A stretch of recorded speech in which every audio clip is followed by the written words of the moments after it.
What's up, everyone? My name is Zach Seif, and here's exactly how much I make as a full-time musician.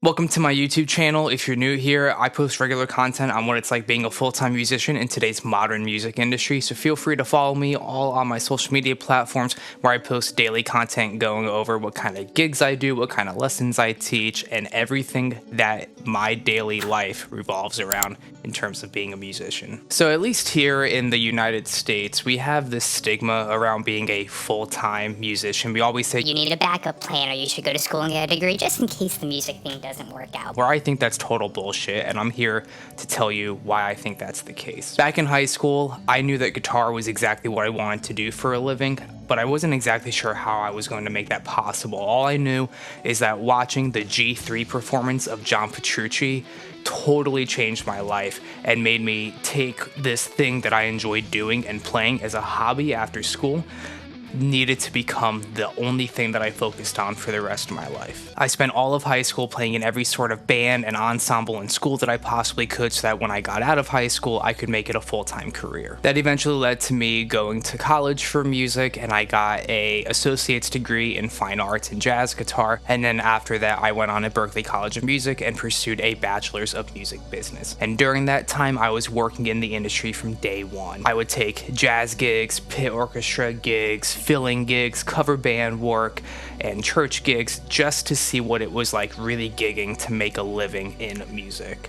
And I learned so much in those first couple years of constantly making mistakes, not being fully prepared, and seeing what kind of stresses and roadblocks you would have as a full-time musician. It wasn't until 2019 or so where I really felt that music was becoming a substantial part of what I do. And by music, I meant live performance. I've been teaching for a while, but that's something that we'll get to in a little bit. But when it comes to live performance, 2019 is when that really all started to kick off. My main cover band at the time, Remember Yesterday, was playing once or twice a month. I was getting work at casinos and stuff with bands such as Audio Riot and Those Amazing Decades. And I was also the touring guitar player for a country rock band called Triple Addiction, which would play for bands such as Tantric, Saving Abel, and Buck Cherry. And that was really cool to get back out in the original music scene. Then unfortunately, as we all know, the pandemic of 2020 really brought everything to a screeching halt right while it was about to build serious momentum. It really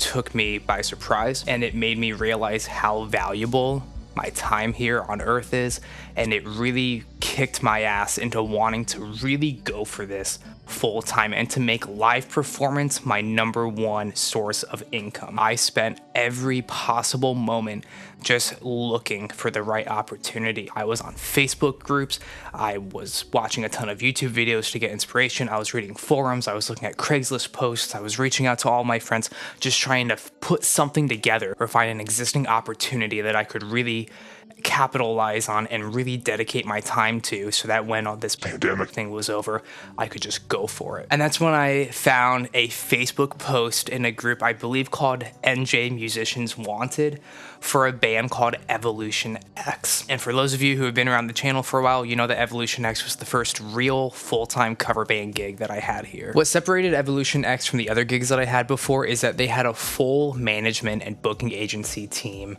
that gave us gigs up and down the East Coast of the US. We were playing all the way up from Vermont, all the way down to Maryland, and every possible state in between and, nearby. And it allowed us to play between 50 and 100 shows a year for several years. This was my first serious glimpse into what tour life was like, because we would play 2 to 3 shows a week, every week, pretty much from Memorial Day weekend to Labor Day weekend.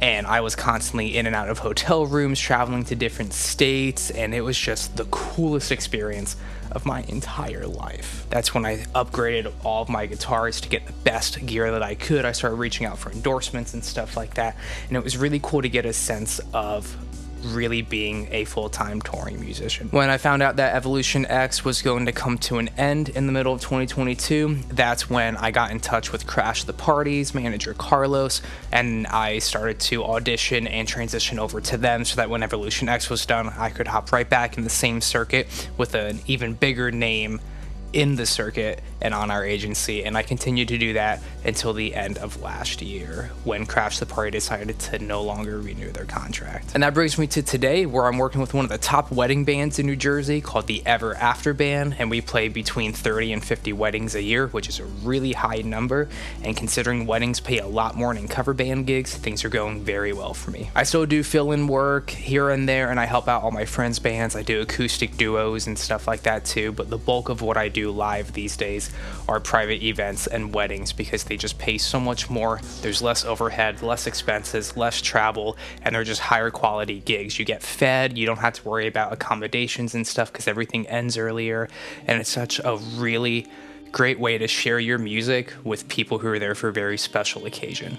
So what do I do the rest of the week when I'm not playing weddings? Well, I've been teaching private music lessons for well over a decade at this point, and I currently teach at a school called Annie's Playhouse. It's a performing arts school, and I am the main instrumental music teacher there, where I specialize in guitar, drums, bass, and ukulele lessons on top of music theory, live performance, etc. During a typical year, I have somewhere between 20 and 30 students a week spread out over the course of 3 to 4 days, and that provides what I would call like my base income, because I know pretty much every week I'm always going to be making that. So I try to plan all of my expenses around just that base income so that I never have to worry about running out of money or panicking if there's a financial emergency or anything like that. And as we all know, teaching doesn't quite make as much as most other professions, but it's something that is consistent, it's something that's stable, and it's something that I've been doing for so long, and I'm so confident and comfortable doing it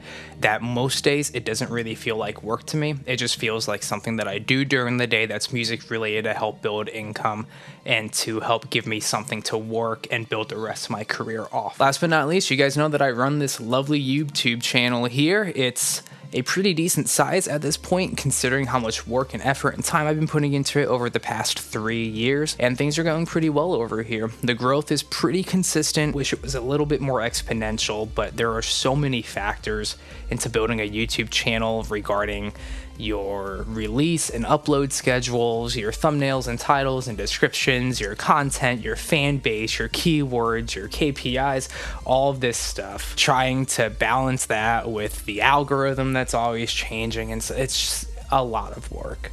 But I mostly make these videos out of the passion and love of sharing my knowledge of the music industry with all of you. So let's start with live performance, which is my main source of income these days. With the Ever After Band, again, ranging between 30 to 50 dates a year, we're making roughly $500 a person for each of those events. So on the low end, we're grossing about 15, and on the high end, we're grossing about 30,000. Every event is going to be different. The pay scale definitely depends on the duration of the event and also the location. So the further we have to go, the more we get paid. The longer the reception is, the more we get paid. Plus, there's always tips. And as a guitarist, there's also the opportunity for me to do a ceremony or a cocktail hour here or there, which is an extra $100 to $150 each. So the typical wedding, again, is between $500 and $800 or so, depending on all these variable factors and whatnot. So let's say on the conservative side, that's about 20 grand a year. When it comes to teaching, like I mentioned before, I do that 3 to 4 days a week, depending on the time of year, because summer, there's usually less students and everyone's on vacation or they go away or the parents are still working, and because we open earlier, sometimes they can get their kids there or vice versa. So we're gonna safely estimate that on an average day, I make roughly $130 a day teaching, and that time frame ranges between a 2-hour block of lessons to a 5-hour block of lessons. So that roughly brings in anywhere between $15,000 to $25,000 a year. So again, just to kind of meet in the middle, let's say that makes another $20,000 a year. And then finally, we have this YouTube channel here. As you guys know, I don't do a ton of sponsored videos. I don't have any ad partners as of right now. So the only thing that I make money from is the AdSense revenue, and I'm making between $100 and $150 per month. So again, nothing to write home about, but that covers my phone plan, my yoga, and a few tanks of gas, which is really cool because I don't have to worry about those expenses since YouTube brings in that amount of money consistently every month. So let's say that that's roughly just $125 a month to be safe. So when you add all that up at the end of the day, I make between $40,000 and $60,000 a year. My YouTube income obviously grows up every year and doesn't ever really dip down because people keep on watching the old videos.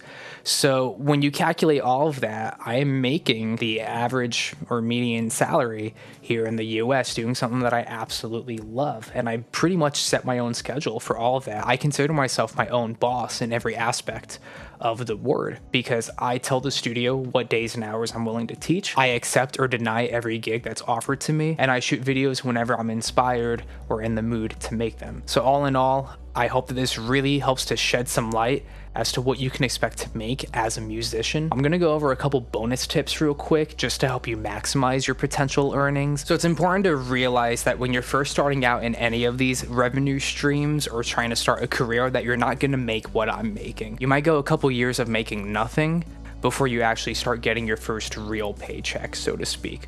So for example, my first couple cover band gigs were only $50 a person.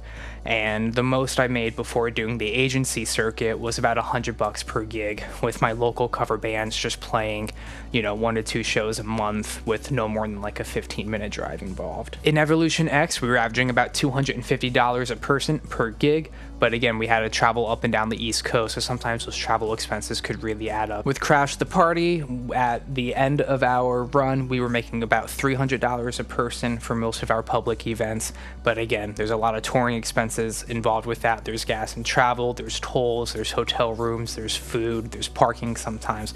So all that needs to be taken into consideration before you choose to take a gig like that to see if you're really actually committed and really want to make this a legitimate source of income for yourself. When it comes to teaching, you might start out making as little as $30 an hour, depending on the skill set and expertise that you have, and also the amount of clientele you have and the legitimacy of how you teach your lessons.